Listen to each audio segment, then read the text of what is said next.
J-2 avant l'ouverture du salon Milipol, tant attendu à Paris-Villepinte, salon de la défense dont les entreprises israéliennes ont été bannies dans un premier temps, avant d'être finalement autorisées au dernier moment. On a le plaisir d'entendre ce soir une responsable de l'une d'entre elles, Sharon Caro. Bonsoir et merci à vous. Vous êtes responsable marketing et business développement pour la société israélienne Boura Cyber Solutions.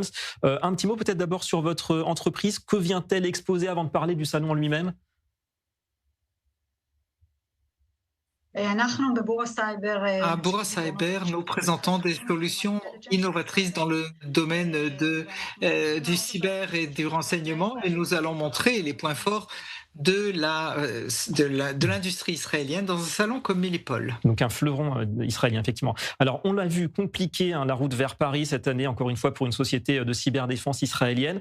Vous avez dû vous préparer en dernière minute. Est-ce que ça a été une surprise pour vous d'apprendre que finalement, vous étiez autorisé à venir à Paris ?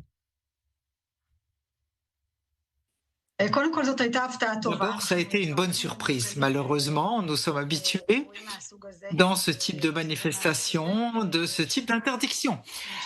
Cette année, le gouvernement français a interdit la participation de 8 sociétés israéliennes et après un travail diplomatique du ministère des Affaires étrangères intense, on a toutes les sociétés qui ont été autorisées à présenter. Ça nous pose des problèmes, mais nous avons l'habitude, comme d'habitude, nous surmontons cela. On a vécu d'autres choses plus difficiles et nous continuons de toutes nos forces. Ouais. D'ailleurs, est-ce que pour vous, la part de la France, cette attitude, c'est de la peur, c'est de l'hypocrisie, parce qu'on sait bien que la France utilise pas mal de technologies israéliennes de défense, et ça date pas d'hier. C'est possible.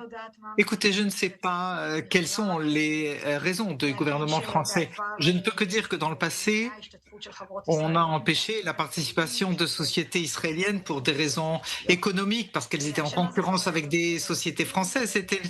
Cette année, ça a été plus ouvert. Les Français ont annoncé qu'une partie des sociétés ne pourraient pas participer parce que leur technologie a été utilisée pendant les combats à Gaza. Je ne rentre pas dans les raisons qui font avancer le gouvernement français. Je pense simplement que c'est pas vraiment honnête de dire à ce stade du calendrier, juste avant l'exposition, ce type de décision.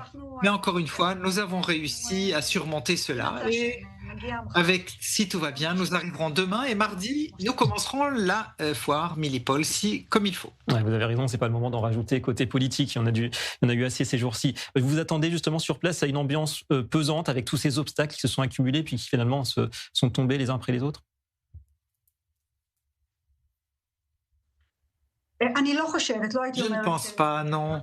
Je ne pense pas qu'il y aura une atmosphère lourde. C'est une exposition, une foire très intéressante avec des super technologies du monde entier. Les gens qui y viennent sont des gens qui sont des professionnels et qui viennent voir des nouvelles technologies au niveau le plus professionnel qui soit.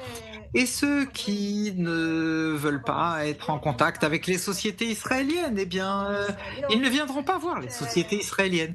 Je crois qu'il n'y a pas de quoi jouer à des discussions idéologiques. Et si c'était le cas, eh bien, nous allons parler professionnel des technologies et éviterons toute friction. On fera attention, nous avons évidemment des spécialistes de sécurité qui nous protègent, mais nous ne sommes pas inquiets et nous sommes très contents et nous attendons les résultats économiques de cette magnifique exposition. Voilà, avec une protection spéciale apparemment, on l'espère, c'est le minimum. Pour revenir peut-être au cœur du sujet de ce qui nous intéresse, vos technologies, quels sont aujourd'hui vos concurrents, les principaux concurrents de ce que vous faites à travers le monde? Du point de vue technologique, d'autres pays, vous voulez dire? Voilà, d'autres pays, d'autres sociétés peut-être qui sont sur le même créneau que vous et qui peut-être rattrapent petit à petit Israël en termes de technologie aujourd'hui?